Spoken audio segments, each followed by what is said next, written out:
Hi, this is Anna from Variety Radio Online, and I have with me David Nykl, who's just finished season 2 of the hit show Arrow.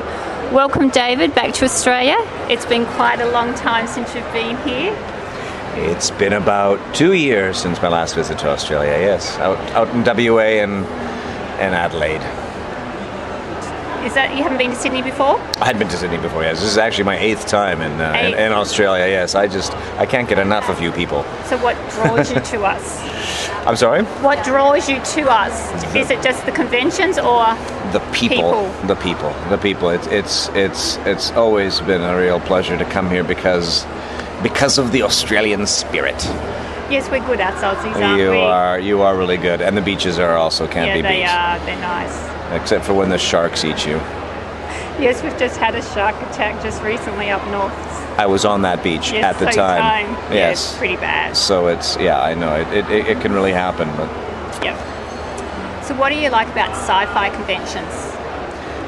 Well, it's the fans, but it's also seeing what it's like. Because when we do the show, we go home and we do the dishes, right? There's no, it's work, and you come home. So when you have a chance like this to meet the fans, you see what the show is actually doing, and you meet what they're like, you meet who they are, and that's fantastic about it. The travel is terrific. Plus, you get a chance to see the creativity, and without us as fans, there would be no show too. Exactly. Without fans, there is no show, and there are no fans like Australian fans. Oh, thank you. Now you're lucky you've got your Czech background with your accent, so that's helped with a lot of your shows you've been on at Stargate Atlantis and now Arrow recently.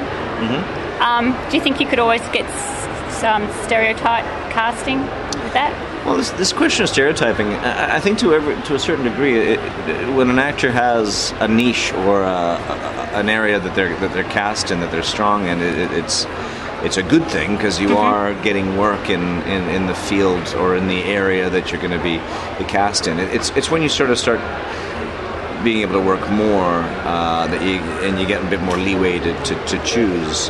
I've never been afraid of stereotyping in the sense that you're only going to be Russian characters, because it's a character that you're playing, right? So if there's similarities between them, it's because it's you, or it's because of the way that you act. But it's not been a concern of mine. No. Good. Now, we all love Stargate Atlantis. We're so sad when it ended. How was it like working with David Nykl? Because your character under McKay, you always were competing with him. The David Nykl question follows me the world over. I know. I've always said he's great to work with. He was a great actor. He's fine to work with. We I think we had a really good chemistry that translated onto the screen.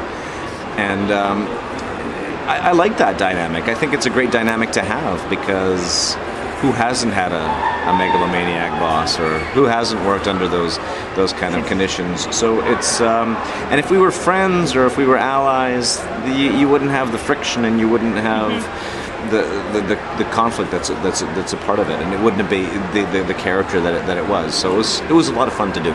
Did he ever play any practical pranks with you? Oh, we were always fooling around with lots of stuff going on.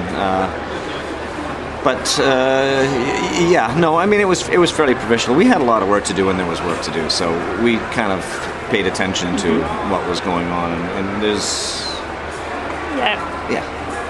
So you've just finished season 2 of Arrow. So playing Anatoly. So what was it like working on that show with Stephen Amell? Another great show. Talk about a professional actor. The work that he does, and the level of commitment. I have not seen that kind of professionalism. He's got a lot of work, and he does it really well. And those episodes they're shot like little movies. There's so much effort and money and stunts put into each one of those. The way that they're put together is quite frankly mind blowing. It is, because I've met Stephen several times. Oh, and he's very professional, and he's there for his fans as well. Yeah, well, that's a great thing, you know, and you can sort of tell when you come on set. There's different sets that you come on, and there's different attitudes. But immediately when I got there, I realized, okay, this is the real deal. This is a great set. But I do know they do have some pranks on that show. Yeah, you know, the thing is because I have the beard and because I'm the Russian guy, I don't think anybody recognizes me. I was at a convention in Miami about a month and a half ago, and Manu Bennett was there, and I came up to him back in the green room and I said, "Hey Manu, how are you?" And he's like, "Yeah, hi." And I could tell that he was sort of like, "Okay, who is this guy?" And then it wasn't until we got on stage he went, "You're the Russian guy." Well, I must admit, when I saw you on set when I was up there earlier this year, I didn't quite recognise you with that beard. Yeah. It was really hard to tell. It's quite a good costume. So the wardrobe really. So how long did it take you to have that beard put on? Well, it's just I don't know. It's about an hour in the morning and in the chair. It's not that bad, but yeah, they have to shave me and put the fake beard on, which is, I call him Brian the Beard. Brian the Beard. Do you think Anatoly will come back for season 3 at all at some stage, so we can further explore the friendship with Oliver? I don't know. I hope so. It's in the writer's hands, of course, and it's their show. So because there's a lot there you can explore. I hope so. I certainly hope so. I would love to. Like I said, I love being on that show. So. Whatever will be, will be. There's no promises implied or otherwise. So. And now you're doing a few movies. You've done Tomorrowland with George Clooney. Did you get to meet and No, it was a bit of an isolated thing, but it was great working with Brad Bird, who's the director and from Pixar fame. So that was kind of cool. It's a lot of these projects now are cloaked in a lot of secrecy. So you know, when we come in to do these roles, and I think Paul McGillian also had a part in that part as well, my colleague from Stargate. We know what we're given. We know what, and that's about it. There's very little information that is given to us. I guess so that we don't talk about it or whatever.